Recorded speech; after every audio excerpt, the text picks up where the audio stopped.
խնդրում եմ անդրադառնալ, դրանք իրենց ամբողջ զորությամբ ի վերջո կիրառվելու են, թե ոչ։ Այսօր մենք Su-30-ների համար ունենք բավարար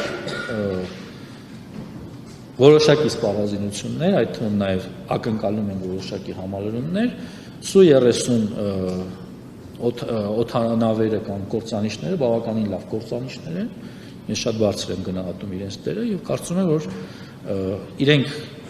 մեծ դեր կարող են ունենալ մեր երկրի եւ հակաօդային պաշտպանության եւ տարածքային ամբողջականության պաշտպանության գործում։ Թվականակի ավելացում։ Այս պահին ես առաջարկում եմ սպառազինության եւ ռազմական տեխնիկայի գնումների մասին ինֆորմացիա չտամ, բայց այն որ Հայաստանի Հանրապետության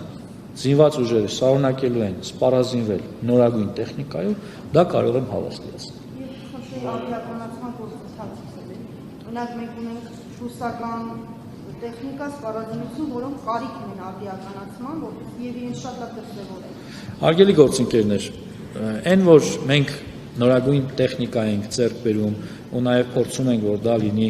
ժամանակակից, այդ թվում նաեւ նատոական ստանդարտների սպառազինություն, բայց սա չի նշանակում, որ մենք հրաժարվել ենք նախկինում ունեցած մեր սպառազինությունից։ Մենք շարունակում ենք դրանք թարմացնել, մենք շարունակելու ենք դրանք ադապտացնել նոր սպառազինության հետ, որովհետև դա մեր ունեցած ռեսուրսն է եւ բնականաբար արդիականացումը իր հերթին կարող է ունենալ մեծ նշանակություն, սա իրենց արժեք է ներկայացնում